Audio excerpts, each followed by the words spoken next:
De vuelta al BAM Now, el canal del Bogotá Audiovisual Market, donde diariamente nos conectamos con todo lo que pasa en esta cita anual de la industria audiovisual que busca mostrar las buenas historias y el talento colombiano, a la vez que presenta las tendencias del sector, crea redes profesionales de contactos, pero sobre todo facilita la posibilidad de hacer negocios, más aún en estos momentos en que todos pensamos en la reactivación del sector. Hoy transmitimos desde Cinema Paraíso, una de las salas independientes de Bogotá, porque sabemos de la importancia de estos espacios para la producción cinematográfica nacional y porque esperamos desde el BAM que la próxima vez que nos encontremos, estas salas estén llenas. En la programación de hoy tendremos entrevistas exclusivas con algunos de los invitados al mercado, noticias de la industria, los resúmenes de las actividades que ya se han llevado a cabo en el BAM y mucha más información. Sean todos bienvenidos.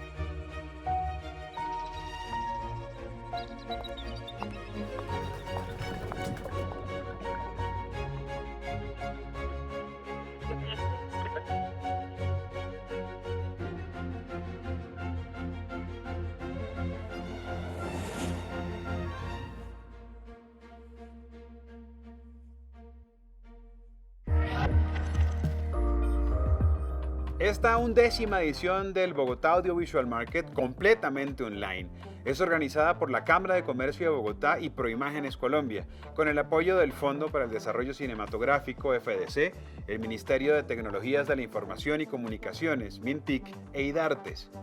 Y antes de empezar con nuestra programación de hoy, agradecemos a las empresas y profesionales de la industria audiovisual que con su experiencia y visión nos ayudan a potenciar este mercado anual.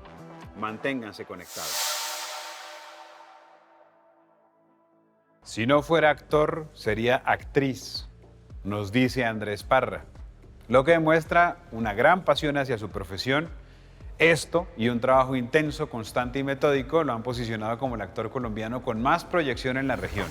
Ha trabajado en Chile, Argentina, México y España, interpretando roles de personajes icónicos como Pablo Escobar, Hugo Chávez y ahora Sergio Jadwe.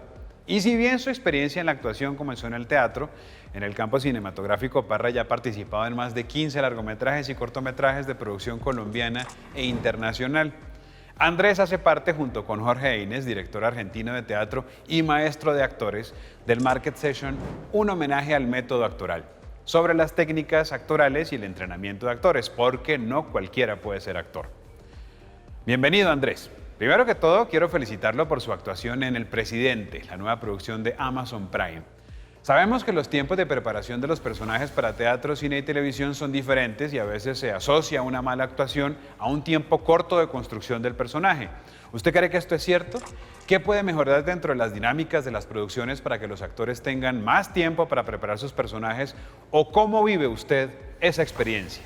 Estoy realmente feliz de acompañarlos en el día de hoy. Me siento muy honrado, muy contento con esta invitación. Con respecto a lo segundo, creo que eso varía mucho según la producción. En mi caso personal, yo afortunadamente siempre he tenido el tiempo suficiente para poder prepararme, para poder encarar un personaje. Cuando hablo de tiempo suficiente, estoy hablando de alrededor de 3 meses más o menos, si no es más. He llegado incluso a tener hasta 1 año y medio de tiempo para preparar un personaje. Para mí, realmente creo que no es un tema de que tengamos o no el tiempo, sino de que como actores, y esto hay que decirlo porque es verdad, no sabemos qué hacer con el tiempo. Nuestra profesión es una profesión en la que se requiere muchísima disciplina para saber qué hacer con el tiempo. Entonces, Creo que es más bien eso, más que las producciones no nos den el tiempo. Yo creo que en general todas las producciones siempre se mueven en el mismo margen, de 3 a 5 o 6 meses, ¿no? Por lo general, mientras a uno le llega la propuesta, empieza uno a revisar los libretos, los guiones o el guión. Usted ha tenido la oportunidad de trabajar en producciones audiovisuales de diferentes países latinoamericanos. En términos de condiciones laborales, Andrés, para los actores, ¿cómo ve a Colombia comparado con esos países? Ha habido un avance muy importante. Sin duda alguna, esta unión de los actores en Colombia a través de ACA o a través de la sociedad de gestión ha logrado, como le digo, unos avances muy importantes. Pero esto definitivamente depende mucho de cada país. Yo me he encontrado con países que están más avanzados que nosotros. Me he encontrado con grandes sorpresas también, países donde pensé que el avance era muy superior al de Colombia y me encontré con condiciones muy inferiores. Seguimos estando en un momento en el que dependemos muchísimo de qué tanto o no nos defienda nuestro propio representante. Eso lo he visto yo en países afuera. Creo que como latinoamericanos, de todas maneras, a pesar de estar queriendo imitar cada vez más el modelo, digamos, norteamericano de producción, en términos económicos y en términos de producción y de calidad y demás, seguimos muy, muy alejados en lo que a condiciones laborales se refiere. Pero sí, no hay, digamos, no creo que Colombia sea un país que esté, no es punta de lanza, pero tampoco somos, digamos, la cola del ratón en ese sentido. Han habido avances muy importantes y se tendrá que seguir avanzando. Es evidente que con el aumento de rodajes extranjeros en Colombia, Andrés, se han mejorado los servicios de producción y los procesos técnicos. ¿Usted cree que esto también ha servido para modificar o mejorar los procesos y las dinámicas también de los actores? Yo lo que creo es que en esta apertura que hay, donde ahora hay tanto trabajo para los actores, no solamente aquí, sino afuera, donde usted tiene la posibilidad de trabajar en otro país con otros actores que vienen de otras escuelas, de otro tipo de formación. Lo mismo aquí en Colombia cuando los traen de fuera. Lo que está sucediendo es que estamos teniendo una oportunidad maravillosa de intercambio, digamos, sí, de vivencias, de experiencias, de técnica. Estamos teniendo la posibilidad de poder trabajar con actores a los que admiramos muchísimo, ¿no? Con los que a lo mejor en otro momento de la vida hubiera sido imposible siquiera pensar en verlos trabajar. Entonces yo creo que sí, así como eso le ha sucedido a la técnica, pues es indudable que a nosotros como actores también se nos ha abierto un espectro muy importante de compartir conocimiento y de compartir experiencias y de hacer preguntas. Yo en lo particular soy un actor al que me gusta mucho sentarme en las horas, digamos, de receso, de descanso, de almuerzo, de espera, que son tantas, a eso, a saber qué piensa el otro sobre el oficio, qué piensa el otro sobre la construcción de personaje.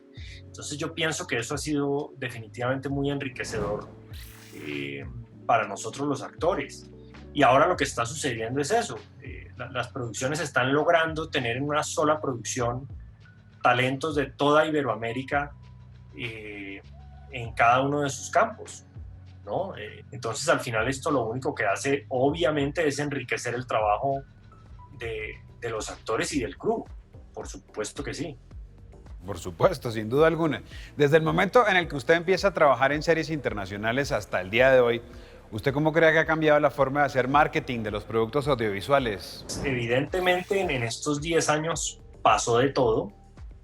Antes éramos actores de un par de canales. A partir de ahí sí empezó a haber una salida internacional. Digamos que las novelas colombianas se empezaron a cotizar muy bien por fuera.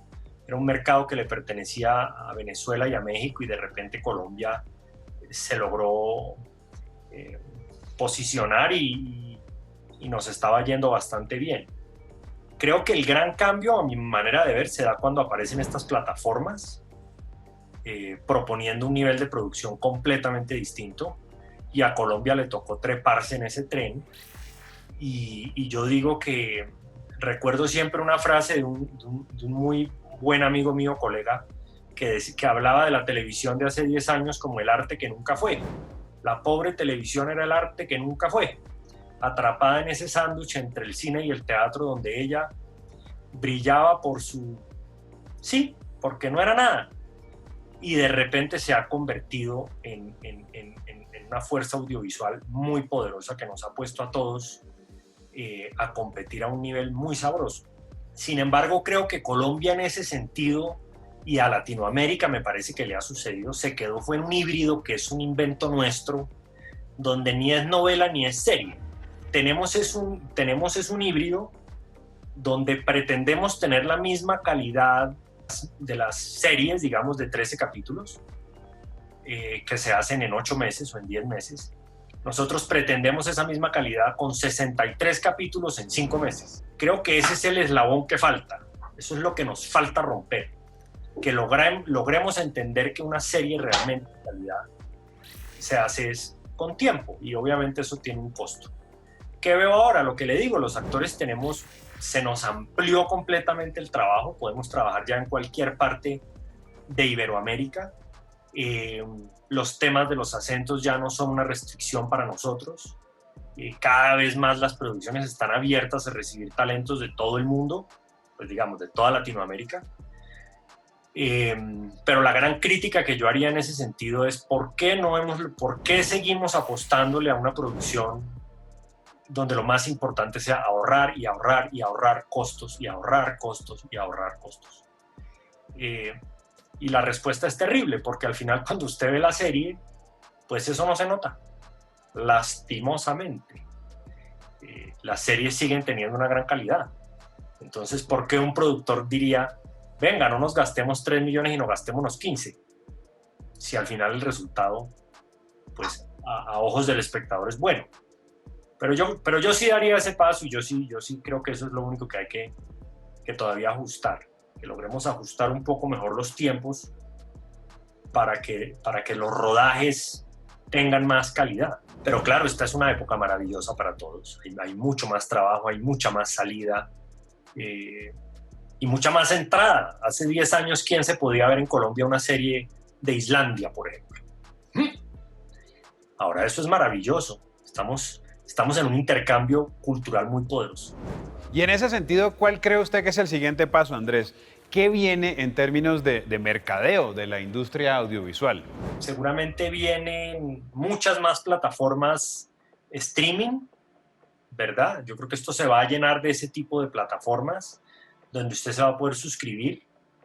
La competencia se va a volver feroz, porque cada plataforma va a tener yo no sé cuántas series originales o películas originales, y eso va a ser maravilloso porque yo lo que sí creo es que cada vez va a haber más trabajo, más historias, más público. No sé qué irá a pasar con la televisión tradicional, porque ahí también me parece que tenemos una mala percepción de la realidad. Colombia sigue siendo un país que ve mucha más televisión abierta que plataforma, ¿no? Seguimos siendo un nicho muy pequeño los que estamos en plataforma. Se lo digo por experiencia propia. Por ejemplo, cuando yo estoy en una producción, en un streaming, puedo estar en la calle muy tranquilo. Cuando salgo en Desusos Show, amigo, me tengo que encerrar por ahí 15 días. Porque el 90% del país ve Susos Show y por ahí el 30% ve el presidente o lo que sea. Estoy diciendo cualquier cifra, pero Colombia no es un país que se haya mudado al streaming como alguna gente cree.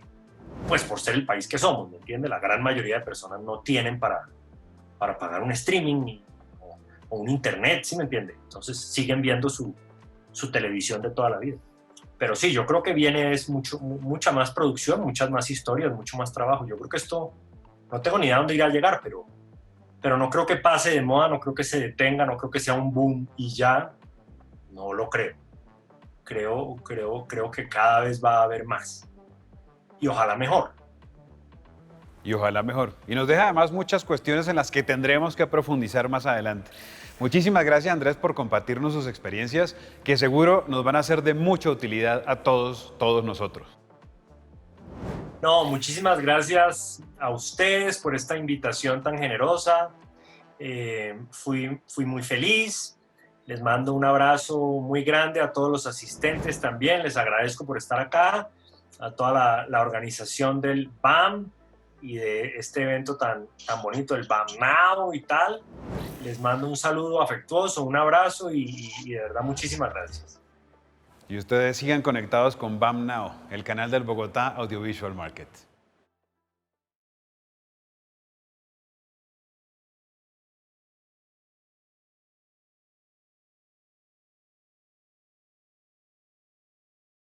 Si tuviera la oportunidad, ¿qué le preguntaría a los representantes de NBC, Universal, Netflix y otras grandes empresas de la industria? ¿Ah? En la sección One to Many del Bogotá Audiovisual Market, los principales jugadores de la industria de contenidos audiovisuales responden a un estimulante juego de preguntas específicas acerca de su negocio, que permiten obtener información interesante sobre las tendencias actuales del mercado. Nuestro invitado en BAM Now es el mexicano Ernesto Contreras. Dirigió y asumió el rol de showrunner en la serie de televisión Falco, producida por Dynamo y Spiral International para Telemundo y Amazon Prime Video. Serie que fue galardonada como mejor programa extranjero en el Prime Time de Estados Unidos de los premios Emmy International en 2019. En 2007, su primer largometraje Párpados Azules tuvo un amplio reconocimiento internacional y estuvo nominada a la Cámara de Oro del 60º Festival de Cannes como parte de la selección oficial de la Semana Internacional de la Crítica. En el 2018 dirigió el largometraje Sueño en otro idioma, aclamado en el Festival de Cine de Sundance y galardonado con varios Arieles en su país natal. También dirigió varios capítulos de la serie para Netflix El Chapo. Adicionalmente, se desempeñó como presidente de la Academia Mexicana de Artes y Ciencias Cinematográficas entre 2017 y 2019. Hoy, Ernesto es uno de nuestros invitados en el One to Many, la historia detrás de Falco. Actualmente vivimos un auge de plataformas de streaming y de contenidos seriados. ¿Puede contarnos, Ernesto, sobre su paso de dirigir proyectos de cine a seriados de televisión? ¿Cuáles considera usted que son las diferencias fundamentales en términos creativos? Sí, bueno, pues más que nada creo que hay una gran diferencia entre hacer una película y hacer una serie. Por un lado, por los tiempos, por otro lado, por el tipo de contenidos. Pero al final se convierte, desde mi punto de vista, en una enorme oportunidad para explorar géneros, para explorar tonos, para tener retos creativos en tanto cómo resolver ciertas cosas. Y yo diría que, bueno, es interesantísimo lo que estamos viviendo en términos de esta revolución audiovisual en donde, bueno, hemos cambiado nuestros hábitos, las plataformas han venido a cambiar la forma de ver el contenido. Y creo que, nada, es interesante y es una enorme oportunidad como formar parte de todo este movimiento, generar los mejores contenidos posibles y pensar también en que la cantidad de oferta que hay hace que, desde mi punto de vista, la calidad sea siempre como lo que esté ahí enfrente, ¿no? Es como siempre luchar por la mejor calidad, siempre tener los mejores contenidos, las mejores historias, los mejores elencos y el equipo. Entonces, pues nada, ha sido como mi principal interés, junto con los productores y demás de los proyectos a los que me han invitado. Pero creo que es nada, eso. Creo que estamos creciendo, estamos aprendiendo y me imagino que vienen muchas cosas por delante. Y Falco está basada en la serie alemana The Last Cup. ¿Podría mencionar en qué consistió su labor como showrunner en lo relacionado con la adaptación, el equipo de guionistas, la selección del grupo de trabajo para el rodaje, el elenco y los compositores, entre otros aspectos? Sí, bueno, fue una experiencia muy bonita, un largo viaje en el que desde que Dynamo me invita a ser showrunner de ese nuevo proyecto que tenía, que era Falco, me enteré, bueno, de que había una versión original que era la alemana y había una versión que se había hecho ya en Francia. Entonces, bueno, revisando materiales y demás, comenzó todo un proceso, en primer lugar con los guionistas, para, bueno, hacer una adaptación que funcionara para México, pero igual, bueno, obviamente para Latinoamérica, y cómo darle un carácter muy local, pero a la vez muy universal, me atrevo a decir. Y fue primero que nada trasladar esos guiones, esas historias, esos casos que tenía que resolver Falco a una realidad primeramente mexicana. Y posteriormente, bueno, pues vino toda esa parte de conformar un equipo creativo potente, poderoso, con mucha experiencia, con mucho talento. Y al mismo tiempo, bueno, pues encontrar a Falco, ¿no? Desde el protagonista, el actor, que bueno, finalmente lo hace Michelle Brown, hasta, bueno, todos los demás personajes. Y recordar que en este caso, en la serie, cada uno de los capítulos es un caso por resolver, paralelamente a lo que Falco está resolviendo en su propia vida. Así que eso nos daba la oportunidad de tener a muchísimos actores, muchísimas locaciones, y no solamente un solo ambiente, sino diferentes ámbitos de la Ciudad de México, ¿no? Desde barrios muy populares, zonas muy sofisticadas, edificios muy modernos. Entonces, bueno, fue como, nada, ir, siempre me gusta decir la palabra como sintonizando todos los elementos para que hubiera un tono, una atmósfera, una forma de contar muy particular esta historia. Y bueno, considero que ahí se logró y que, nada, conseguimos un ensamble de actores increíble, de actores en su mayoría me atrevo a decir que de cine, y un equipo también fantástico, desde el fotógrafo que fue César Gutiérrez, o el diseñador de producción que fue Francisco Blanc, en fin, un equipo de cientos de personas que pues estuvimos ahí durante varios meses trabajando en esta serie con todo nuestro corazón. Y finalmente, Ernesto, ¿cuáles considera usted que fueron los retos desde su punto de vista como showrunner para lograr esa unidad de estilo con los demás directores, ¿no? En un proyecto en el que hay tantas opiniones de productores, de ejecutivos y de todo el mundo? Bueno, la labor del showrunner tiene que ver básicamente con el diseño completo de una serie. Tiene que ver con el criterio estético, con el criterio narrativo, con la comunicación con todos los directores y cabezas de departamento que participan en el proyecto. Así que, nada, fue como básicamente encontrar estos aliados, tener un código en común para establecer las reglas del juego para contar este cuento. Y bueno, tuve la oportunidad de dirigir 4 capítulos y Julián Tavira dirigió otros tantos, así que pues nada, fue como estar muy en comunicación, lo mismo que con el fotógrafo, que con el diseñador de producción, que con la diseñadora de vestuario, con el criterio para escoger cada una de las locaciones. Bueno, a mí me resulta apasionante, ¿no? Finalmente tener como esta responsabilidad de generar todas estas decisiones y propuestas para que la serie tenga una personalidad muy particular, desde la cortinilla de créditos iniciales, la música, el diseño de banda sonora, todos los elementos, ¿no? Entonces, pues nada, creo que ha sido una enorme aventura y que creo que lo fascinante de esta posibilidad de ser showrunner es justamente como crear esos universos con los que el espectador pueda conectarse, con los que el espectador pueda engancharse y seguir a nuestros personajes desde el capítulo 1 hasta que concluya la serie e idealmente pues seguir en las demás temporadas. Ernesto, muchísimas gracias por aceptar nuestra invitación, por dejarnos ver cómo es su mundo, y recuerde que usted siempre va a tener un espacio aquí, en BAM Now. Nada, al contrario, muchísimas gracias por esta invitación, por la oportunidad de conversar con el público colombiano y pues nada, un saludo para todos los participantes del BAM Audiovisual Market y saludos desde México. Y ustedes sigan conectados a BAM Now, el canal del Bogotá Audiovisual Market.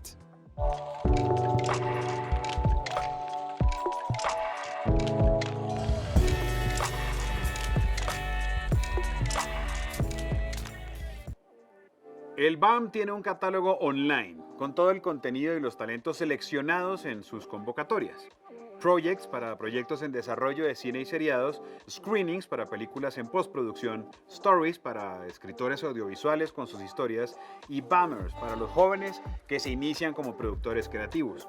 En total son 20 proyectos en desarrollo de cine y series, 8 películas en estado de postproducción, 13 escritores audiovisuales con guiones en desarrollo y 32 jóvenes productores con nuevos proyectos audiovisuales. Aquí, en BAM Now, el canal del Bogotá Audiovisual Market, les presentamos en exclusiva un adelanto de lo que el Colombian Content and Talent Showcase trae este año para el mercado.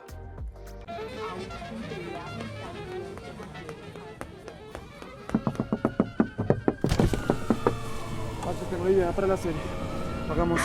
En Bogotá pasan resto historias todo el tiempo, esto parece una selva. Hagamos 5 capítulos de 5 historias diferentes que le pasan al ciudadano de pie, a los taxistas, a los policías, a los vendedores ambulantes, a los migrantes. De hecho, pille. Tengo la historia del piloto. Es sobre un venezolano que por intentar ayudar a una vieja que encuentra drogada en la calle, lo terminan confundiendo como si el man la hubiera drogado. Y ya pues tenemos los equipos de Congo, ¿no? Aguanta, me tengo que ir.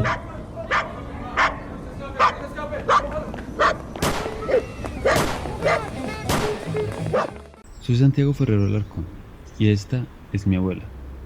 Es la única foto que hay de ella. Murió de un paro cardíaco cuando mi papá tenía 13 años. Un día descubro que la foto está contramarcada con otro nombre y desde ese entonces no sé quién es mi abuela.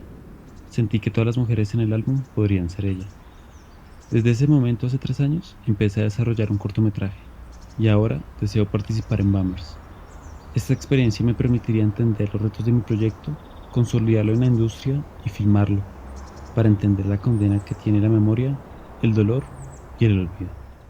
Me llamo Sergio Ruiz y me enamoré por primera vez en un colegio distrital, pero no fue un cuento de hadas. Quiero hablar sobre el amor y la desilusión en estas paredes que me hicieron sentir que no pertenecía a ningún lugar, que no era ni de aquí ni de allá. Esa es la historia del cortometraje María, una niña que se enamora y descubre el mundo estrellándose contra estos muros. Quiero ser Bummer para fortalecer mi proyecto, para contarle algo importante al mundo, que el amor es mucho más que castillos de cristal. Yo soy uno de los que pienso, y sé que es así, de que la mente la dominan podemos decirle la dualidad de la vida, ¿no? El bien y el mal, ¿sí?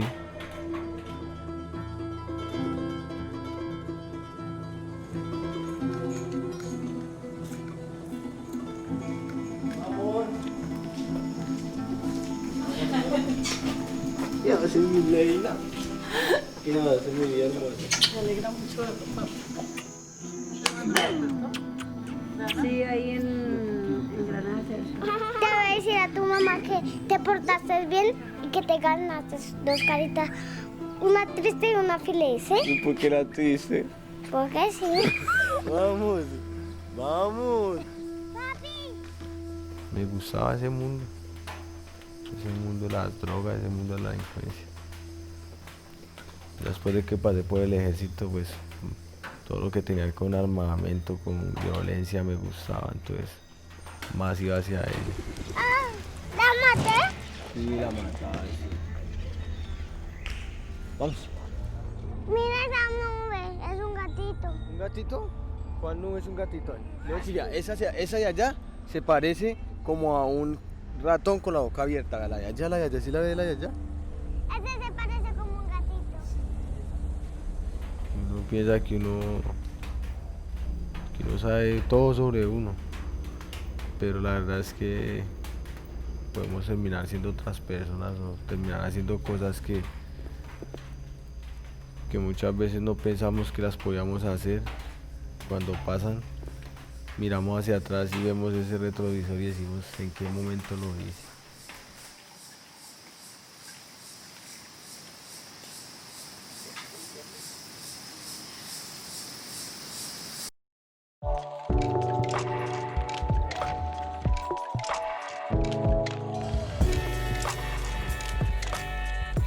Hola a todos, buenas tardes ya.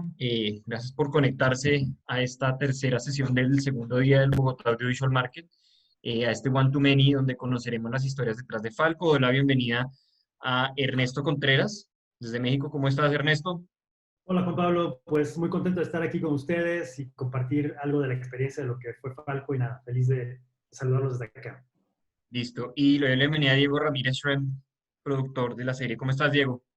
Muy bien, Juan, también un gusto estar acá y también saludar a Ernesto a la distancia, así es que muy bien, compartir esas historias siempre y recordar las buenas vivencias que tuvimos en Falco siempre viene bien. Quiero que arranquemos un poco hablando de Falco. Es un proyecto, es una serie que fue primero alemana. ¿Cómo fue esto? ¿Cómo nació eso? ¿De dónde, cómo surge el proyecto Falco?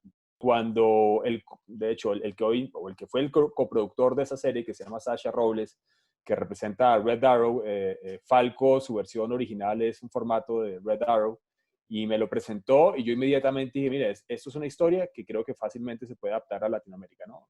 Llevándola a nuestros propios escenarios, obviamente tropicalizándola, haciendo los personajes un poco más queribles, porque sentíamos que los personajes europeos eran unos muy fríos, y aquí pues en Latinoamérica creo que le ponemos un poco más de sentimiento a la cosa. Y sí, efectivamente creo que el primer reto era como de qué forma trasladar esta historia muy alemana, después muy francesa, a Latinoamérica, específicamente a México, para que se desarrollara en la Ciudad de México.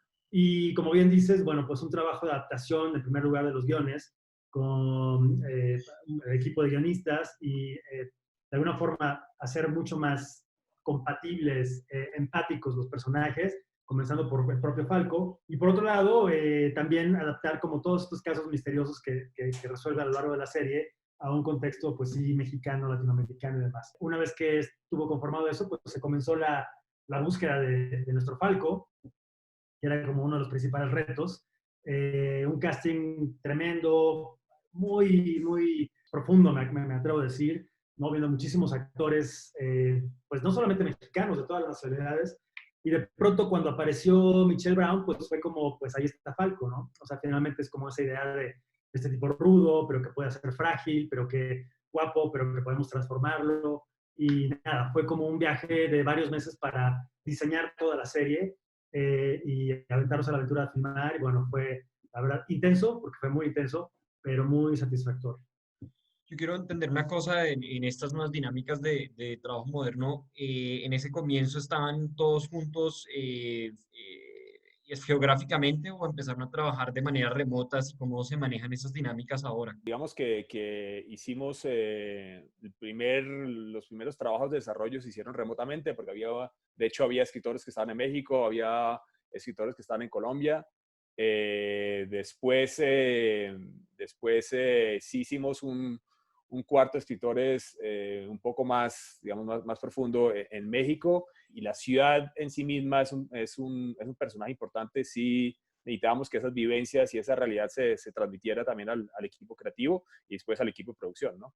Yo diría como dato curioso que cuando comenzó la preproducción fue justo días después del terremoto fuertísimo de 2017 acá en la Ciudad de México, bueno, en el país entero. De alguna forma, una vez que pasó ese trance, arrancamos y me atrevo a decir, con mucha suerte, todo fluyó y como que logramos conjuntar un equipo increíble de talento, insisto, no solamente de mexicanos, sino colombianos y argentinos y demás, para, pues nada, materializar lo que fue esta primera temporada. Algo que yo creo que va a ser como de mucha utilidad y que finalmente pues un caso de éxito y muy inspirador para los demás productores. ¿Cómo se logra llegar a los Emmy? Pues la verdad tampoco lo sé muy bien. Fuimos más por pasarnos días en Nueva York y pues obviamente por celebrar la nominación, pero nunca, no sé, imaginamos que nos fuéramos a ganar el Emmy, ¿no? Porque sabíamos que la competencia era fuerte, sobre todo pues creíamos que el mayor opcionado era la serie de HBO, ¿no? Magníficas 70. Entonces, era más una celebración de la nominación. También tuvo que ver con que estuviera al aire en Estados Unidos, ¿no? En televisión abierta. O sea, me parece que también eso fue parte de lo que pues le dio más posibilidades. Y también hablar de la historia misma, ¿no? Me parece que el proyecto, o sea, la serie en sí tiene una parte que es muy entrañable, que es muy empática con el espectador. Finalmente hablamos de un héroe, ¿no? De un héroe que es un antihéroe, pero bueno, es un tipo con valores y demás. Y me parece que actualmente, pues de pronto hace falta también ese contenido, ¿no? Y bueno, o sea, a veces cuesta trabajo hablar del trabajo de uno mismo, ¿no?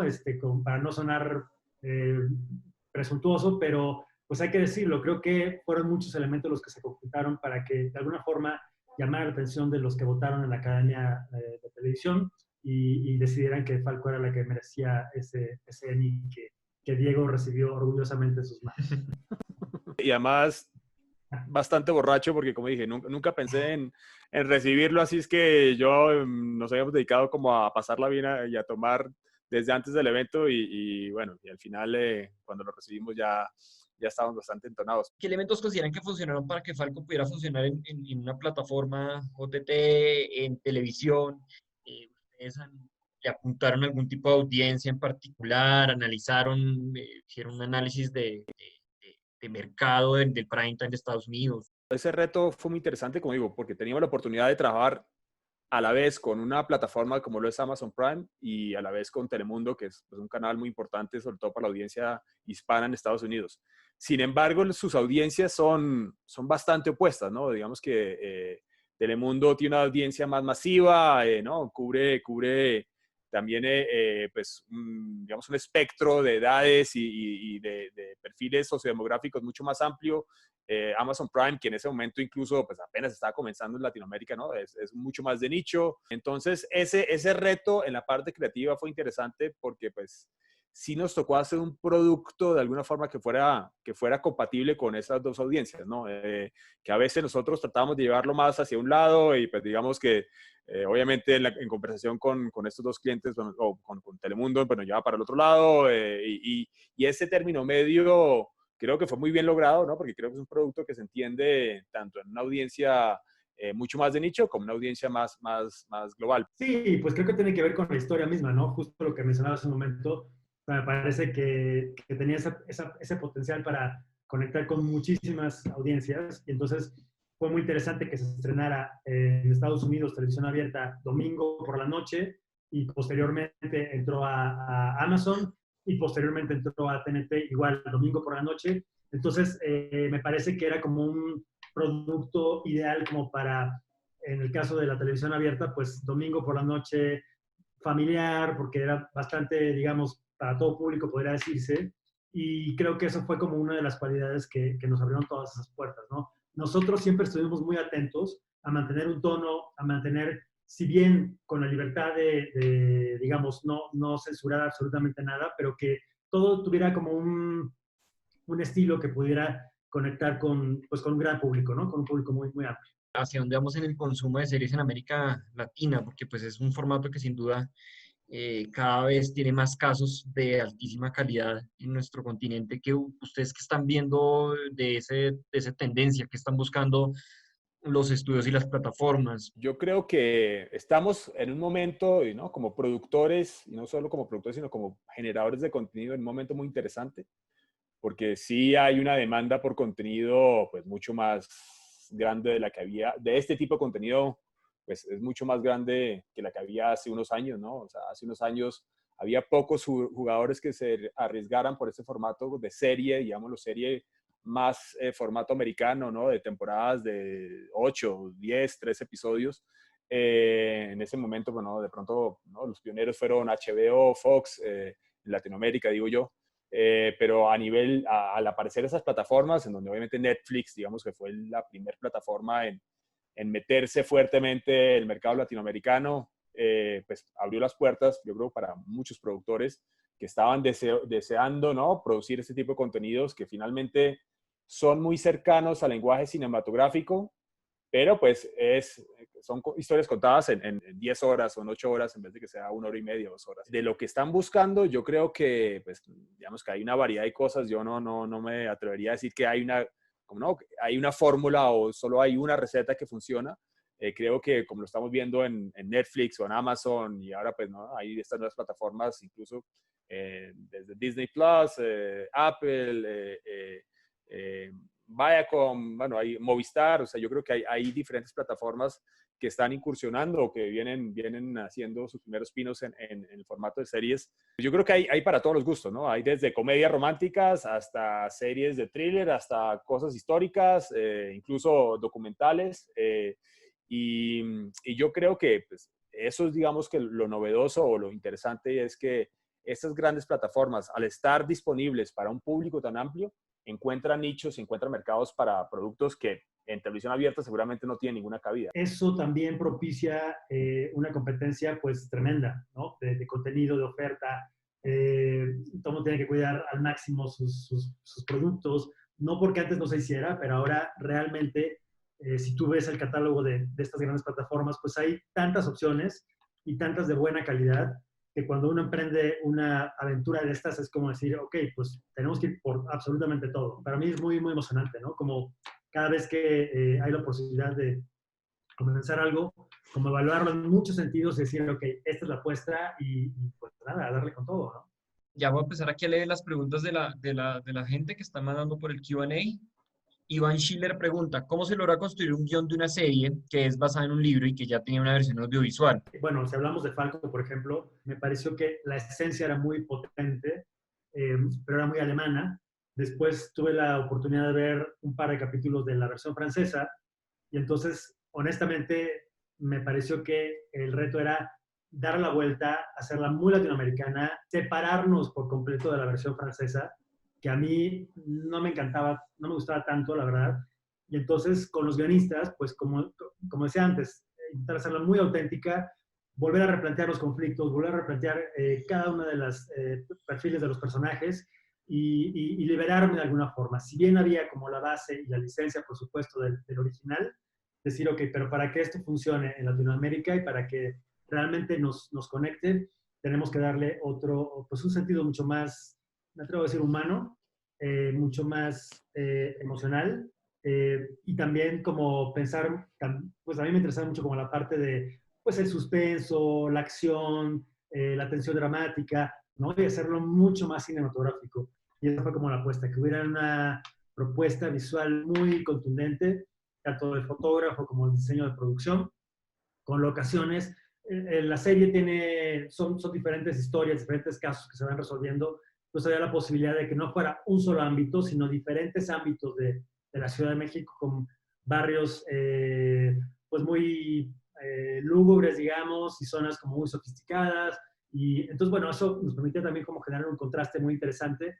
Tuvimos unos recursos bastante austeros comparados por los presupuestos que se manejan hoy en día, pero si uno ve el producto, y lo digo hoy en día, y lo digo no solo porque Ernesto se ha quedado, porque estoy hablando acá, sino lo digo, y creo que la gente así lo vio también, o sea, el producto en pantalla se ve, o sea, le puede competir a cualquier presupuesto en Latinoamérica, incluso hoy en día, ¿no? O sea, yo siento que realmente, y de ahí me le quito el sombrero sobre todo a Ernesto, o sea, lo que logramos hacer, y eso nuevamente, yo creo que el resultado sobre todo se debe al talento con el que contamos, que pues, yo creo que Ernesto ahí lo dijo, ¿no? Es desde el fotógrafo, el diseño y producción, vestuario, o sea, realmente creo que fue un proyecto que la gente que trabajaba en él, ¿no? Le dedicó, o sea, que se apasionó, se enamoró del proyecto y aquí también nuevamente yo creo que fue una gran labor de Ernesto, que convocó a un talento que yo creo que en otras condiciones no hubiéramos podido hacerlo con el presupuesto que teníamos, pero realmente la gente le creyó, se enamoró del proyecto y pues el resultado se ve pues, incluso con Lemmy, ¿no? Al final eso es lo que le da corazón a los proyectos, a una serie, una película, y creo que tiene que ver con no perder de vista que esa es la esencia, ¿no? No solamente el presupuesto, no solamente como la ventana en la que va a salir, sino el corazón mismo, ¿no? Y entonces creo que, pues nada, yo es algo que quiero conservar siempre para pues, todo lo que haga en el futuro. Una plataforma como Netflix o Amazon o HBO, ¿no? Pueda confiar en que eso que le estás presentando después se vea en la pantalla tal cual como se lo contaste, ¿no? O sea, yo creo que ahí hay un tema de que no solo tener una buena idea, sino también tener la capacidad de ejecución. Entonces yo creo que eso pues, cuenta muchísimo, ¿no? Y creo que ha sido, digamos, en el caso de Dynamo, pues una fortaleza nuestra de que sí nos hemos comprometido con la calidad de lo que hacemos y si no, no nos metemos en los proyectos, ¿no? Entonces yo creo que eso es algo que estos clientes han percibido y pues yo creo que también es algo que pues, ¿no? que están anhelando, ¿no? Es productos de buena calidad y que finalmente no se encuentren con demasiadas sorpresas en la producción. En cuanto a la música, Falco tenía una cosa súper interesante y es que, pues, de alguna forma Falco como personaje está muy anclado en los 90, ¿no? Porque finalmente ahí es donde se quedó, ¿no? En los 90. Entonces, a mí ese contexto de los 90 y el rock en español y todo lo que estaba pasando, pues para mí era, pues, como para nosotros, era muy importante como que hiciera parte del soundtrack de la serie. Pasamos por muchísimas pruebas, errores, o sea, como que yo siento que si bien yo no soy músico y a veces me cuesta mucho trabajar, comunicarme, ¿no? Estos términos abstractos de la música, pues siempre trato de tener muy claro qué es lo que no me gusta y qué es lo que sí quiero para la serie, ¿no? Entonces hay un diálogo ahí muy, muy rico. Es muchísimo trabajo porque obviamente pues son horas y horas y horas y horas de música que se necesitan. Y nada, creo que se logró una banda sonora espectacular para Falco. Y esa riqueza musical pues fue complementada, digamos, de las canciones ya del soundtrack, pues fueron complementadas con la música original que creo que le da una identidad muy particular también a la serie, ¿no? Yo creo que la música realmente hace que esta serie sea diferente y eso, por lo menos yo creo que tanto Ernesto como yo, pues lo teníamos claro desde el principio, ¿no? Que la música era un personaje más en la serie. El EMI, ¿cómo ha potencializado tanto el proyecto? ¿Subió su valor? ¿Es un reconocimiento que incrementa o es un reconocimiento que ha incrementado la credibilidad o digamos la hoja de vida tanto de la productora como de ustedes a título personal hacia futuro? Pues imagínate qué satisfacción, ¿no? Qué emoción poder tener un Emmy en la hoja de vida y además, bueno, pues siendo la primera serie latinoamericana que lo obtuvo, así que en esa categoría, pues entonces, nada, al final, como siempre pienso de los premios, tanto en las películas como en las series, ahora, a mí lo que me gusta más es que abran puertas para lo que sigue, ¿no? Y entonces por eso pensar en los siguientes proyectos, pensar en lo que estamos trabajando ahora, y si se diera el caso de revivir a Falco, pues sería increíble, porque la pasamos muy bien y sería un buen encuentro ahí con todos los amigos. El timing en donde se dio el Emmy, ya digamos que había corrido más de un año, ¿no? Más de un año y medio, incluso. Un año y medio, más o menos, desde que habíamos terminado la primera temporada. Entonces, realmente reavivar el proyecto, pues se hacía bastante complicado. Hemos tenido conversaciones últimamente como para ver, ¿no?, la posibilidad de reavivarlo, porque pues evidentemente sí el Emmy le dio como, pues, dio de qué hablar y sí le dio como una visibilidad, sobre todo a público o a gente de la industria que no lo había visto. Si revive Falco, pues yo creo que vamos a estar muy felices de continuar esa historia, porque tenemos historia para rato con Falco, pero pues digamos que por ahora es un tema más de esperar y ver en qué terminan las conversaciones y enfocarnos en los proyectos que tenemos sobre la mesa. Que si para mí hubo algo sobre todo que fuera significativo, fue que fue un reconocimiento a un trabajo bien hecho por muchas personas, ¿no? Por muchas personas, y que obviamente pues, ¿no? nos hincha de orgullo, yo creo que a todos. Bueno, pues Diego, Ernesto, muchísimas gracias por su tiempo, por la generosidad en compartir pues estos procesos de creación que seguro van a ser muy inspiradores para muchas personas que estuvieron conectadas. Gracias a la gente que se conectó por Zoom, por Facebook Live. De nuevo, Diego y Ernesto, muchas gracias a ustedes por haberse conectado. Nos vemos a las 3 por Zoom para acreditados y a las 5 de la tarde por Facebook Live. Muchas gracias y nos estamos viendo. A continuación, en BAM Now, veremos una selección con los mejores momentos y el contenido más importante del Market Session, el peso de los premios. Invitados, Ricardo Giraldo, director de la división de podcast de la Corriente del Golfo, exdirector de Cinema 23 y los premios Fénix. José Luis Rebordinos, director del Festival de Cine de San Sebastián. Diana Sánchez, Senior Director Film, Toronto International Film Festival. Y Fernando Epstein, productor cinematográfico. Disfruten.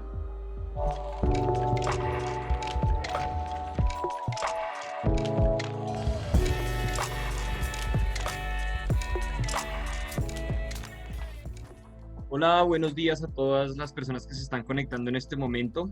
Mi nombre es Juan Pablo Castiblanco, soy el coordinador académico del BAM y quiero darle la bienvenida y las gracias a nuestros 4 invitados de hoy, a Diana Sánchez del TIFF, José Luis Rebordinos del Festival de San Sebastián, Fernando Epstein, productor, y Ricardo Giraldo, que actualmente trabaja con la Corriente del Golfo y antes estaba con los premios Fénix y Cinema 23, que nos va a contar un poco más a fondo cómo está esta transición.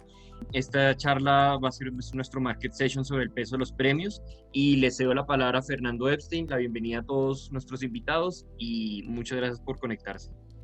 Primero una pregunta simple y práctica. ¿Cómo prospectan este año? ¿Qué es lo que se viene? ¿Qué va a pasar con Toronto 2020? ¿Qué va a pasar con San Sebastián 2020? Quisiera, por favor, Diana, quizás. Ha sido un año, obviamente, para todos muy difícil, muy diferente. También un año para innovar. El Toronto 2020 va a ser muy diferente con los otros Torontos. Tenemos una programación mucho más pequeña que otros años. 50 películas en total. Vamos a hacer un festival híbrido, que quiere decir que va a ser parte en persona, muchas proyecciones al aire libre y parte por digital. La razón que decidimos hacer eso es que somos conocidos como el festival del público, dando la realidad que hay gente que están en poblaciones muy vulnerables que no pueden estar dentro del cine. Yo creo que en octubre tendré mucho que contar. No sé si tenías otra pregunta sobre eso. Bueno, una pregunta específica que tiene que ver cómo se rediseña la programación del festival y las diferentes secciones en base a esta enorme reducción, porque entiendo que en años anteriores Toronto tenía un número muchísimo más importante. Como 250 largo, o sea, es una reducción de 80% de la programación. Hemos decidido de hacer las 50 películas como una lista completa y no pensar realmente en las diferentes secciones, porque no va a ser un festival. Yo le digo a mi equipo que imagínate que estamos haciendo un festival en Marte y así para no, porque uno de los, al principio estábamos intentando recrear lo que era Toronto en 2019 en este ambiente, no se puede, se tiene que pensarlo de otra forma, y eso ha sido como para mí y mi equipo una parte que hemos tenido que, ha sido un desafío repensar cómo hacerlo. Excelente, muy clara la explicación, y no, es interesante entender cómo se está rediseñando. Contanos, José Luis, cómo viene San Sebastián 2020. Nosotros somos también un festival de público. El año pasado, en una ciudad de 186.000 habitantes, tuvimos 178.000 espectadores. Es decir, las salas se colapsan, es decir, tenemos un problema ya de que necesitaríamos más salas de las que tenemos. Y por eso nosotros vamos a mantener el tema presencial. Es decir, nosotros pensamos que un festival como el nuestro en España, en San Sebastián, que tiene estrenos mundiales o estrenos europeos después de su paso precisamente por Toronto, entonces nosotros tenemos claro que queremos hacer un festival presencial, porque pensamos que este tipo de películas se tienen que ver en sala, ¿no? Otra cosa es que luego usemos la parte online para otras cosas. Hace tiempo que tenemos una videoteca online para profesionales con una parte de las películas. ¿Qué supone esto? Que también hemos tenido que rebajar el número de proyecciones aproximadamente en un 30-35%. Entonces, bueno, la idea es mantener un festival que se parezca bastante al que teníamos antes, con menos sesiones, menos películas, y pidiendo mucha paciencia a la gente, porque va a ser mucho más complejo el acceso a las salas, va a poder acceder menos gente, etcétera, etcétera. Vamos a pensar que el año que viene todo se va normalizando y podamos tener un festival no igual que el de antes, pero sí como queramos, ¿no? Contanos un poquito acerca de lo que fue la experiencia y cómo estás viendo un poco también esto. Bueno, nosotros tuvimos que parar operaciones aproximadamente hace un año, un poco más de un año. Tuvo un punto coyuntural con cambio de gobierno, con nuevas intenciones de cómo redireccionar apoyos para diferentes proyectos culturales o gubernamentales y demás. Este era un proyecto que obviamente venía financiado también por una buena parte de apoyos institucionales, y me refiero también a gubernamentales. Entonces, al cortar esa parte, inmediatamente se descarriló todo esto, y si no tenemos la capacidad de adaptación, entonces es muy fácil que caigamos. Y yo lo que veo y que me parece maravilloso es que tanto San Sebastián como Toronto están pensando la manera de cómo reinventarse momentáneamente o cómo adaptarse a esta situación, para que además también puedan incluir en el futuro este tipo de acciones, que es lo que va a permitir que sigamos caminando, evolucionando y demás. O sea, esto no solo es con festivales, esto viene a todos lados, en todas las industrias, en todas las relaciones. O sea, es una cosa excepcional que nos tocó vivir en nuestro tiempo. Entonces es mejor la quietud, esperar un poco que pase esta ola para ver de qué manera se puede retomar todo esto. ¿Cambia el rol de los festivales de alguna manera en esta nueva situación? ¿Sigue siendo lo mismo? ¿Cuál sería realmente la diferencia? ¿O el rol se lo están planteando de la misma forma y la idea es tratar de no salir del cauce? Quisiera reflexionar un poco para entender ese aspecto.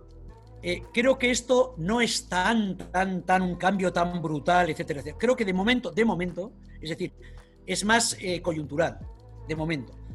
Porque esa reflexión sobre el cambio de los festivales, yo creo, Diana, y estarás de acuerdo, que nos la hacemos prácticamente todos los años. Es decir, yo desde que estoy, cada vez que acaba el festival hay una crisis para repensar el festival, porque todo está cambiando continuamente. Pero yo insistiría en que es parte de un proceso que, por lo menos en nuestro caso, llevamos ya 4 o 5 años planteándonos estas cosas y vamos evolucionando, ¿no? Entonces sí nos va a cambiar, pero no tanto. Lo que nos está cambiando es la realidad del día a día de estos años, no solo de la pandemia, ¿no? ¿Cómo es en el caso de Toronto? ¿Cómo lo están viendo, Diana? No, también es similar. Tenemos un edificio, tenemos 5 salas de cine que llevan desde marzo cerrados y eso ha sido también un impulso para crear el TIFF Bell Lightbox digital. Así tenemos una plataforma que inauguramos hace 2 semanas ya. Y lo que quiero decir es que yo no quiero cambiar a un modelo digital y el online no es nada nuevo. Es solamente pensar en el público de una forma diferente que me ha parecido interesante, que honestamente nunca lo había pensado como de esta forma. Para nosotros también ha sido algo que llevamos tiempo pensando, por eso tenemos el edificio, la cinemateca, los cines, los programas para escritores, para joven cineastas, programación que dura todo el año y en eso vamos a seguir. Estamos explorando este TIFF Bell Lightbox digital porque tenemos parte de nuestro público no puede llegar al cine, no pueden viajar. Hay bastantes razones, pero es algo para complementar. No estamos pensando en cambiar este modelo en absoluto, pero lo que me ha sorprendido es la cantidad de gente que quieren mandar su película al festival, aunque les cuento que tienen que hacer la presentación por Skype, porque eso es hoy día como son las cosas acá en Toronto, en Canadá. ¿Ha bajado el número de películas presentadas? No, increíblemente ha aumentado. Bastante impresionante todo lo que está pasando. De todas maneras, centrándome en la cuestión de los premios, ¿cómo entendías vos la cuestión de la visibilidad, Ricardo? ¿Cómo sentís que eso opera después para la vida de las películas particularmente? Yo creo que en el caso, y otra vez solo puedo hablar como de lo que nos corresponde a nosotros, que tenía que ver con el área latinoamericana, española y portuguesa, lo que nosotros queríamos hacer era aprovechar una suerte de coyuntura no solo geográfica, cultural, de idioma, que pudiera generar un mercado común. Es decir, tratar de por lo menos empezar a poner en el imaginario colectivo la idea de que hay este cine, hay estas películas y demás. No quiere decir que no es que haya gente que no las vea. Lo que pasa es que tenemos un público potencial de 450 millones de hispanoparlantes y 280 o 250 lusófonos. Entonces es es tremendo pensar los números que nosotros tenemos cuando hablamos de películas en español o en portugués. Yo también soy de la idea de que la gran parte y lo más lindo de un festival es la onda presencial, es poderte sentar en una sala, verlo en grande y no solo, sino con gente alrededor, de alguna manera interactuando ante esas emociones, respuestas y demás. Ahora, creo que momentáneamente es donde tenemos que empezar como a afinar pequeñas cosas para poder sortear este bache y ver a qué tan lejos llegamos. Volviendo al punto de cómo se ven esta promoción de los premios, tiene un poco que ver con esto que estoy mencionando, que es cómo poderle llegar a otra gente que no está en ese lugar en específico. Por eso te decía de que los premios aspiraban a reunir esta gran comunidad de cine que involucra festivales de cine, programadores, directores de festivales o directoras de festivales, gente dedicada a la crítica, gente dedicada al análisis, al estudio, a la enseñanza, también obviamente a la realización y producción de estas películas en todos sus ámbitos, tanto creativos como técnicos. O sea, lo que nosotros definitivamente no podíamos aspirar jamás era a tratar de convertirnos en Óscares latinoamericanos. En el momento en que quisiéramos aspirar a eso, estábamos muertos en ese momento. Porque si nosotros tampoco entendemos nuestra propia cultura, idiosincrasia y saber cómo poder llegar y cómo es nuestra realidad, entonces no tendríamos ninguna posibilidad allá afuera. Tanto Toronto como San Sebastián son festivales que combinan dos mundos en los cuales vive el cine, que para mí son el Star System, ¿no? Entendido como los grandes nombres, las grandes estrellas, la gran industria, y algo parecido, algo que yo llamo el Director System, ¿no? Un espacio, un ámbito de cine donde la visión de un director, digamos como manera de resumir el conjunto de talentos que implican hacer una película, pero donde no hay nombres rutilantes que lleguen al póster y que eso sea como el gancho para una película. No estoy haciendo una pregunta específica, estoy queriendo entender qué es lo que va a pasar con los festivales este año, si van a tener realmente ese espacio, digamos, donde estos dos mundos, que en las salas de cine son muy difíciles en las salas de cine durante el año son muy difíciles, digamos, de encontrar un espacio conjunto, y que los festivales sí lo tienen, y más en festivales como Toronto y como San Sebastián. ¿Cómo van a manejarlo este año? ¿Qué piensan al respecto? Bueno, yo creo que los dos festivales y otros muchos, no todos, porque son diferentes, tenemos una combinación de ese Star System que dices, que nosotros le solemos llamar glamour en San Sebastián, nuestra gente le llama glamour. Está esa parte del cine como arte, como medio de comunicación importante. Está la parte de los medios de comunicación, está la parte del público y está la parte de industria, ¿no? Yo creo que son las 5 grandes patas que en nuestro caso por lo menos están ahí, ¿no? Y siempre un festival funciona cuando tenemos un equilibrio un poco que funciona. Creo que somos un tipo de festivales que crean cierto tipo de comunidad audiovisual, de comunidad cinematográfica. Hay años que se nos va la mano a nosotros un poco con el glamour, otro año se nos va con la... Es decir, pero ese equilibrio es el que consigue crear esa comunidad, ¿no? Y eso no se puede sustituir online. Insisto, online es otra cosa, que tiene su sentido. Es decir, un festival que es las dos cosas puede ser las dos cosas. Este año nos va a costar mucho hacer comunidad a todos. Creo que este año va a ser raro. Nosotros vamos a intentar que esa comunidad exista, aunque sea más pequeña, pero obviamente no va a ser normal, va a ser restringida, va a ser complicada, eso seguro. Ahora, hoy no podemos garantizar nada, aunque somos medianamente optimistas, y creo que nos favorece este concepto de Comunidad Económica Europea, donde las fronteras, el espacio Schengen, donde las fronteras están abiertas, etcétera, etcétera. Estar en el Festival de Toronto que va a ser este año va a ser tan extraño y diferente que eso va, esa extrañeza va a crear una comunidad entre la gente que sí que va a ser muy local, y eso también tiene su interés. Voy a poder realmente hablar con los canadienses, los distribuidores, la gente de prensa, pero va a ser diferente y tampoco quiero recrear eso, ¿no? Es como, mira, es lo que hay este año y tenemos que dejarlo un poco fluir e intentar a recrear y seguir pensando e innovando. Bueno, hay un par de preguntas relacionadas a cómo se asegura la cuestión de la piratería. Claro que sí, estamos trabajando con una plataforma Shift 72 que de estado en Nueva Zelanda que tienen un grado de seguridad de la academia, pero sí es una pregunta que tenemos que contestar como 10 veces cada día, y tenemos ahí una información que estamos compartiendo con los distribuidores, pero es verdad, es una consideración muy importante. No, yo tengo la impresión, nosotros no lo vamos a usar, pero creo que hoy hay sistemas que garantizan de alguna forma el tema. Yo creo que eso no es un problema real. Viene una pregunta que creo que es bastante interesante, que dice, ¿creen que los festivales en general van a tener que tener en cuenta para 2021 las películas del 2020? Hay seguramente una serie de películas que están quedando en un limbo y seguramente la producción 2020 será muy poca. ¿Será un híbrido entre la selección entre estos títulos? ¿Están ya pensando en el 2021? Yo creo que va a haber películas, ¿eh? Es verdad que va a haber menos.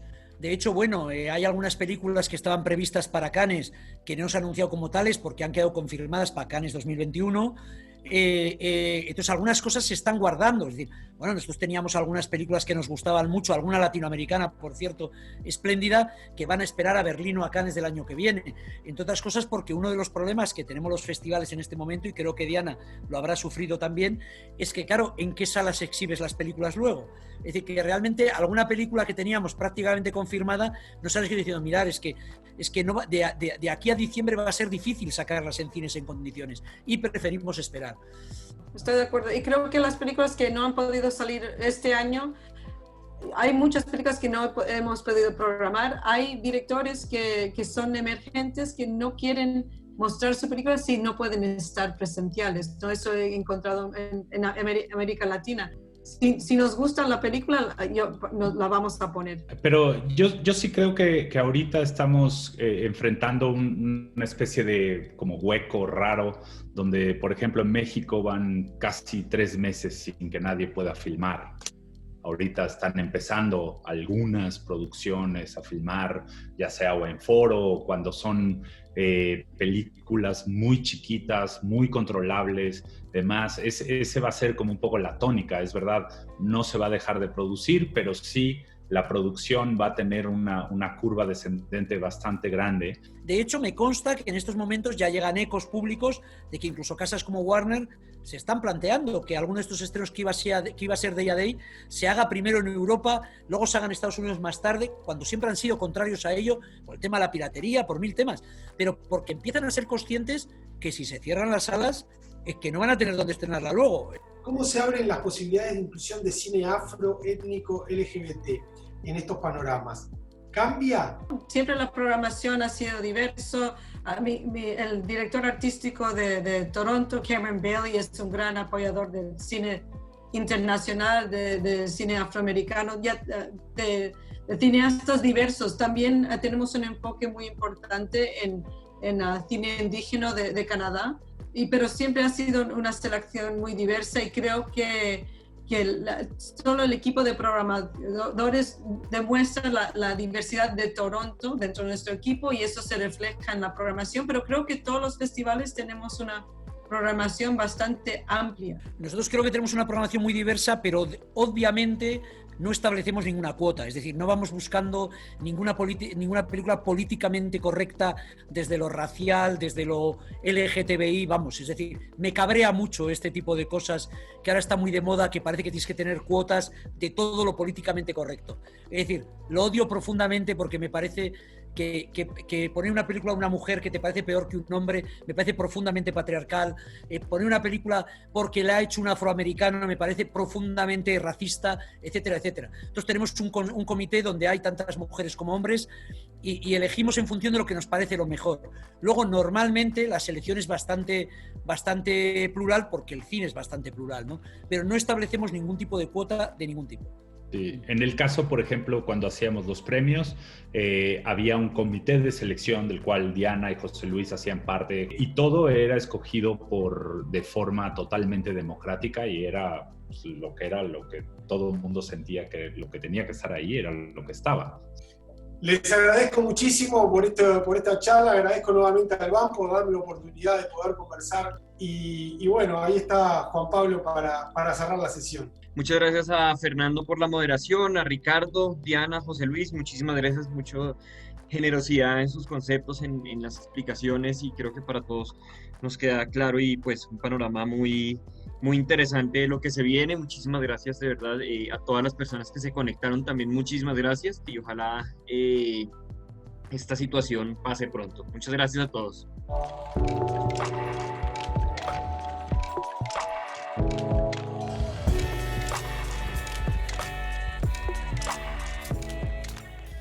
Conéctense a nuestro canal desde sus casas y disfruten de cerca de todo lo que ocurre al interior de este importante mercado, que es organizado por la Cámara de Comercio de Bogotá y Proimágenes Colombia, con el apoyo del Fondo para el Desarrollo Cinematográfico FDC, el Ministerio de Tecnologías de la Información y Comunicaciones MINTIC e IDARTES.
Por su propia naturaleza, la realidad virtual, Virtual Reality, VR, así como la realidad aumentada, Augmented Reality, AR, son tecnologías que desafían las historias contadas en formatos tradicionales. Por un lado, es posible diseñar entornos virtuales en 360 grados que permiten a las audiencias interactuar y sumergirse en el escenario de una historia. Adicionalmente, permiten simular experiencias sensoriales apelando a nuestras emociones y recuerdos. A esta forma de contar historias se les conoce como narrativas inmersivas, pues permiten experimentarlas y ser parte de ellas. Hoy, en BAM Now, hablaremos con Lucas Risotto, director brasilero de contenidos VR y AR y diseñador de espacios inmersivos que empujan los límites de las narrativas y las relaciones humanas. Su debut como director en Where Thoughts Go, en el Festival de Cine de Tribeca en 2018, fue reconocido por hacer llorar al 20% de la audiencia a través de estímulos sensoriales. Actualmente diseña experiencias para cambiar la forma en la que vemos el mundo, nada más y nada menos. Lucas, ¿podría contarnos en qué tipo de contenidos está trabajando o ha trabajado y a qué retos se enfrenta al crear experiencias y contenidos inmersivos? Okay. So I am just an independent VR AR dev. Last year, I created a virtual reality experience / game that launched on the Oculus Quest. Called Where Thoughts Go. And that was a really good experience, but I'm someone who has too many ideas and I want to work on all of them. And it's kind of hard to develop, multiple games at the same time. So lately I've created this series called Lucas Builds the Future, which is a YouTube show in which I build impossible things using futuristic technology. And in each episode, I build something really crazy in the span of 45 days or so that really shows people the power of all these emerging technologies, but also is just really fun and funny and entertaining and dramatic. So I do virtual and augmented reality apps, but now I've been doing virtual and augmented reality apps but for videos and for that kind of storytelling, so I can hopefully reach more people and get them more excited about this stuff in the future. Y en ese sentido, ¿es una limitación no contar con conocimientos técnicos para crear justamente esas historias inmersivas? The limitations is really just not relying on, especially if you're independent like me, you don't want to rely too much on technology. And what you really want to do is use technology that already exists and is relatively simple, but spin it in a particularly unique way. Conceptual innovation is what it is. The more you rely on crazy technologies to make a project, the more complicated things get and the more skills you require.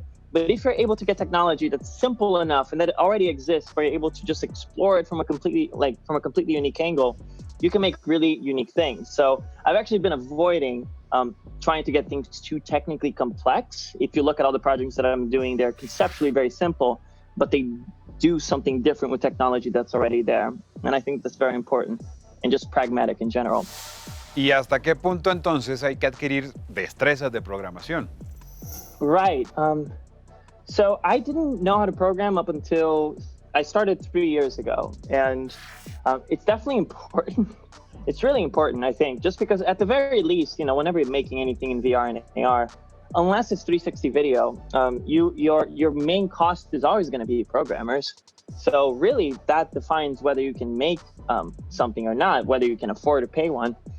And so if you can teach yourself basic programming skills, not only you have the ability to prototype your ideas really fast and for free, but it really changes what you're capable of doing and what you're not. So I used to be someone who used to, think of myself as a non-technical creative person. But eventually when I took the leap to actually learn coding, it unlocked a whole new world for me. And it allowed me to make my VR AR projects because no one was giving me money for it. Certainly not making a lot of money off of those either. So I think it's really important. And it's not as complicated as people think it is. There's a lot of mysticism around coding because it sounds so fancy and because we always portray it in media as this, thing that only geniuses do. Actualmente, los teléfonos nos permiten interactuar con ciertas tecnologías que ofrece el VR o el AR. ¿Qué puede esperarse para los creadores de contenidos con estas herramientas que además son cada vez más populares en nuestra cotidianidad, Lucas? Yeah, that's interesting. I'm really excited about the development of creative tools in the virtual reality space right now, especially when it comes to, the PlayStation 4's Dreams. I think that's going to be one of the biggest sources of virtual reality innovation we're going to be seeing in the next couple of years. I think it's really fantastic. They managed to turn the creation of games and interactive experiences into a game in of itself. And they made it really simple and really fun. It's actually really fun to make stuff there. So I'm excited for those kinds of tools, also like augmented reality, in the augmented reality phone space, tools like Doodle Lens that turn AR and VR creation into an act of play. That's where I think the biggest potential is. And, you know, we have tons of like scanning apps coming out, especially now that the iPhones and the iPads are getting LiDAR technology in this next generation that will let people scan their environments and objects and do all these kinds of things really quickly. So there's a lot of promise, but I think the biggest promise is really in those tools that turn creation into play, like Doodle Lens and Dreams. And that's what I think the future of coding is really. It's just a toy that makes really cool stuff. Entonces, en ciertos casos es posible afirmar que las fronteras entre lo virtual y lo real se están desdibujando. En su opinión, ¿la era tecnológica que vivimos facilitará el desarrollo de consumos y de contenidos inmersivos? I mean, yes. If it doesn't, then we've all done a terrible job. Because yeah, the whole idea is that, you know, with every year, more and more people can get into the mix, like myself included. Someone who didn't really have a technical background, I managed to find my way around, but ideally it's way easier. So like even like 12-year-olds are making stuff, and we really democratized the creation tools, but also the consumption tools. And this is something that is like, I think it's pretty much a given that Facebook's gonna, you know, find ways to expand how many people use the Oculus worldwide. Apple's gonna release their glasses. We know it's going to spread and it's gonna be easier to consume. So now it's just really a matter of making sure that we have good creation tools and that people are exploring this technology in really unique and creative ways that better humanity rather than taking us into some obscure dark future. Hoy en día los contenidos inmersivos son cada vez más amplios e incorporan complejos conceptos como el de realidad extendida o Extended Reality, XR, que se refiere a todas las creaciones hechas mediante computadores, tanto en entornos reales o virtuales, sumados a la interacción que existe entre máquinas y humanos. Como pueden ver, todo esto es la redefinición de lo que consideramos una historia. No una historia que simplemente vemos, sino una de la cual podemos participar y experimentar en carne propia. Sigan conectados, tenemos mucho más por compartir con ustedes aquí en BAM Now, el canal del Bogotá Audiovisual Market.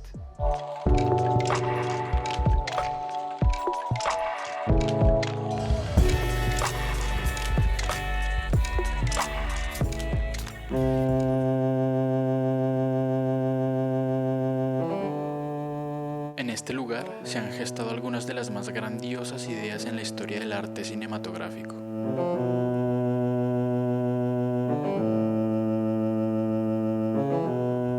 Qué gran frase, ¿no?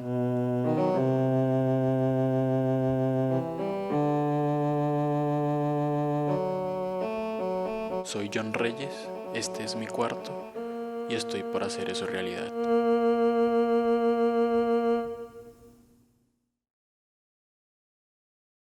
Crecí en una montaña ubicada en un pequeño pueblo en la sabana de Bogotá, Sopó, pero mi vida no ha sido particularmente tranquila. En mi primer mes de vida mi mamá me soltó del coche y salí rodando montaña abajo.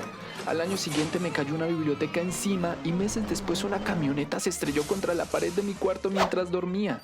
Toda esta cadena de sucesos catastróficos me llevó a darme cuenta que sigo vivo para contar historias.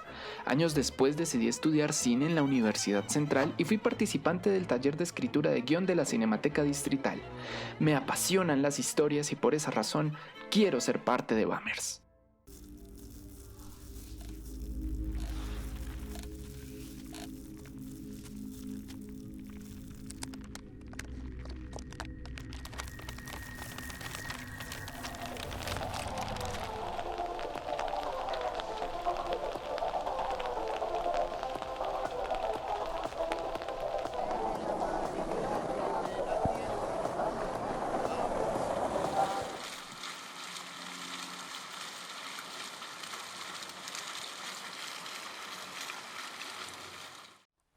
La pandilla que salvó a Robin Hood era la de los hombres que estaban en contra del rey.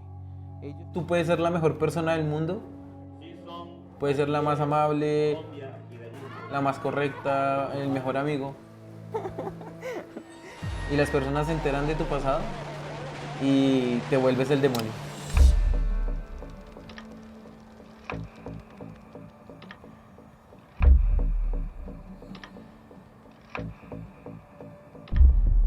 Yo sí te conté por qué entré a la SWAT. No.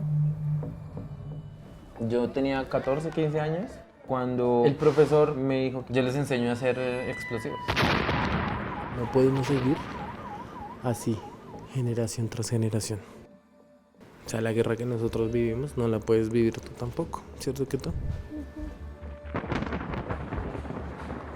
Dentro de la organización es un delito ser homosexual. Entonces, a juzgar a la persona y a fusilarla. La idea mía es poderle contar a mis amigas sobre mi pasado. Soy desplazada de Mapiripán Meta, a guerrilla. Llegaron allá matando gente, degollándola y todo eso.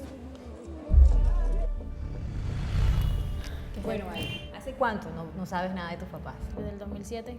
Allá está mi familia, están todos. Estoy sola. Pues tengo a José, pero no es lo mismo. He estado pensando que me gustaría ir donde mi mamá. Y me puedes llevar a mí. ¿Y si te secuestran por allá?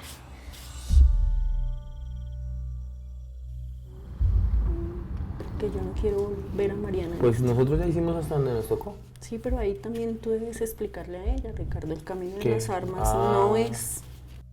Es que quiero contarle una verdad.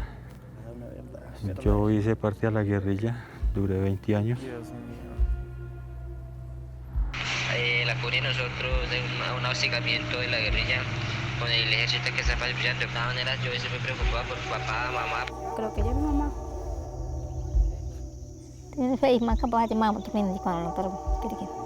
To con mamá ni con man ni bajo como se gustin más capaz que. Pues la verdad yo creo que ninguno sabe que me uní a las FARC.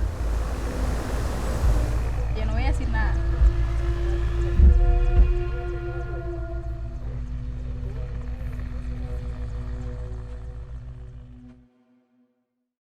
Muchos hemos oído hablar de los documentales de impacto. Son aquellas obras que buscan transformar realidades o generar cambios a partir del potencial que tienen de sensibilizar a una audiencia. Temas como la protección del medio ambiente, la denuncia política, la lucha por los derechos de los trabajadores y las comunidades minoritarias, entre otros, son cada vez más visibles a través del cine y de los medios audiovisuales. En gran parte gracias a que las campañas de estas historias son orientadas hacia la conciencia social. En Colombia hay documentales que han logrado hacer impacto sobre los temas sociales que ponen de manifiesto. Un ejemplo reciente es Su Merced, de Victoria Solano, la primera película colombiana estrenada durante la pandemia que busca dignificar la lucha campesina colombiana y a la vez crear conciencia sobre la protección de nuestros páramos. O el documental Nueva Venecia, de la productora Making Ducks, que intenta resignificar el pasado violento de un pequeño pueblo del Caribe colombiano. En esta ocasión, aquí en BAM Now, vamos a conversar con Sahar Driver, quien ha diseñado e implementado estrategias de impacto para más de 25 documentales. Sahar se especializa en lograr conexiones significativas entre realizadores, inversionistas, redes nacionales y comunidades locales para darle mayor alcance y amplificar el mensaje de las películas. Ella trabaja en Firelight Media, que es la productora norteamericana que busca darles voz a las comunidades subrepresentadas, fundada por el reconocido Stanley Nelson, quien dirigió el primer largometraje sobre las panteras negras y en el que resaltó la importancia de su significado para la población afroamericana. Sahar, muy buenos días y muchas gracias por estar con nosotros. Sabemos que tiene una amplia experiencia en generar estrategias para que los documentales tengan un mayor impacto. Más que pedirle que nos cuente sobre las estrategias, que me imagino varían de película en película, me gustaría saber cómo se crea un ecosistema de apoyo para documentales que sea autosostenible y que además tenga un alto impacto en las comunidades a las que toca. My first response to that question is that not every film needs an impact campaign, but if a filmmaker does have a really clear social change agenda, then it does make sense to enhance distribution activities with an impact campaign. The first step, if that's the case, of course, is getting really clear on what the film's key message is. In other words, what our audience is going to take away from it. And remembering that different audiences are going to take away different things, and so the message might be different, so keeping that in mind. Then getting really clear about what your campaign objectives are. In other words, what do you hope to accomplish over the course of your campaign? Usually they are anywhere from 1 to 3 years in their active time frame. And then are your goals achievable over those 2 or 3 years, for example? How will you know if you succeeded? Getting a clear sense of what the film is capable of and what you hope to accomplish is the first and most important step, I think, in beginning to map out your plan and your partnerships. Because at that point, you'll have a clear sense of who is already working to achieve those same goals. There's likely networks of people, groups of people all across the country that are working to achieve those same objectives and to address the issues that a film is lifting up. And they're doing it from a variety of different angles. Some are mobilizing in the streets, working in community centers, doing outreach, working through school systems and university systems. Some are doing research on the issue to understand it. Others are developing policies to address it through government. Some are working through the courts, through hospitals. It all really depends on the issue. And it's likely that each of these groups and networks and individuals can use the film and the story to enhance their work. In other words, they can use it to inspire their peers to keep mobilizing, especially in times when morale is low, for example. Or maybe it's really about using the story is going to have the capacity to help deepen understanding about, shared stakes in the issue to help build solidarities between communities. Other times it's about helping policymakers understand the meaning of research and how it's really affecting people on the ground so that they can make better decisions about their policies. It's going to look different from case to case, but I think the real question in cultivating an ecosystem of support around the film is really knowing what it is that you're hoping to accomplish and what your film is capable of, and being realistic about those goals and objectives that you have, and starting to do the work of having conversations with those groups and networks that are already addressing the issue out there in the world. Start talking to them early. Don't make any promises. You don't know what you're capable of or what you want to do yet, but building that relationship and that communication early is a way of building trust and understanding, and possibly the partnerships that will be meaningful over the long term. Coherencia entre el producto, el proceso y lo que queríamos contar originalmente. ¿Hace cuánto trabaja usted con Firelight Media, Sahar? ¿Y nos puede contar algunos de los proyectos más importantes de la organización? I'm actually a newcomer at Firelight. I've been there since the fall of 2019, but Firelight is a big, sprawling family of filmmakers of color, and I've been connected to this community for many, many years. It is its 20th year since its founding. And it was founded by filmmaker Stanley Nelson and Marcia Smith. It started out as a nonprofit production company to tell stories about the Black experience in the United States. And it expanded to include programs to serve artists of color who are working on their first or second documentary films. It offers impact and engagement programs to support artists of color to craft meaningful campaigns around their films, but with a particular emphasis around strengthening efforts to reach and cultivate communities of color as the most important audiences for film. We also do a number of field building activities to strengthen discourse around ethical and accountable filmmaking and industry. And this includes the Beyond Resilience series, which happens weekly on Fridays to discuss key themes related to this. Este año, Firelight lanzó el fondo William Greaves, en el que recibe postulaciones de realizadores de Colombia, lo que demuestra además una firme intención de apoyar diversas historias, narradores y miradas locales. ¿En qué consiste exactamente ese fondo, Sahar? As I mentioned, Firelight has been serving artists of color who are working on first and second documentary films for a long time. The William Greaves Fund is an expansion of that. It aims to support mid-career filmmakers. The program is basically an acknowledgement that many filmmakers who come from racially and ethnically underrepresented communities, for example, indigenous and Afro-descendant communities in Colombia, still struggle to get their films made even after they've had early successes. The fund is named in honor of William Greaves, who is a legacy in the documentary field. He produced a television news magazine, The Black Journal, and over 200 documentaries over his career. And he was Firelight founder Stanley Nelson's mentor. We decided to include Mexico, Brazil, Puerto Rico, and Colombia in the inaugural year as an effort to acknowledge and build solidarities across borders. Many of the social problems we face aren't bound by borders, and so we shouldn't be either, especially not right now. Una oportunidad tangible para productores indígenas y afrodescendientes. Y por último, Sahar, le quería preguntar cuál es su motivación personal para trabajar en este tipo específico de proyectos. My personal motivation for working with nonfiction films and storytelling is firmly rooted in a belief in storytelling as a powerful means of coming to understand one another.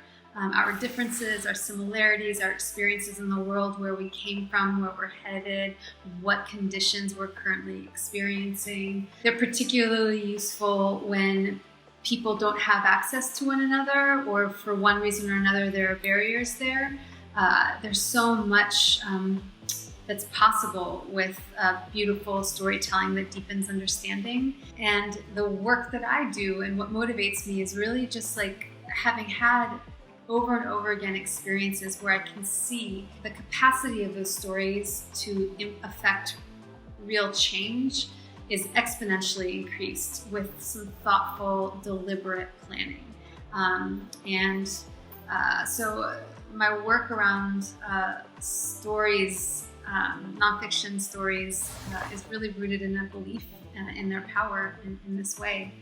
And my belief and personal motivation for supporting storytellers of color from ethnically and racially underrepresented communities in this moment in particular is rooted in understanding that the stories we tell about communities shape popular understanding of those communities, and that's a very powerful role. Sometimes those stories are the only introduction that some communities have to one another, and so we have to be really careful about who tells those stories and how those stories are told.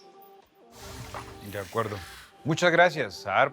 Esperamos conocer más sobre el mundo del documental en el Market Session, redes, rutas de apoyo para documentales que están cambiando el mundo. Por lo pronto, sigan conectados con BAM Now, el canal del Bogotá Audiovisual Market.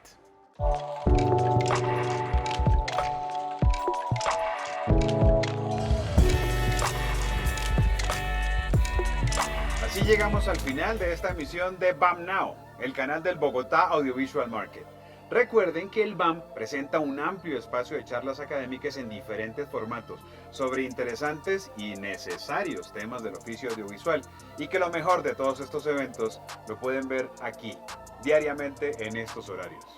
Soy Diego Camargo y aquí estaré acompañándolos en este recorrido por el universo del evento más importante de la industria audiovisual en Colombia, el BAM, que es organizado por la Cámara de Comercio de Bogotá y Proimágenes Colombia, con el apoyo del Fondo para el Desarrollo Cinematográfico FDC, el Ministerio de Tecnologías de la Información y Comunicaciones, MINTIC e IDARTES.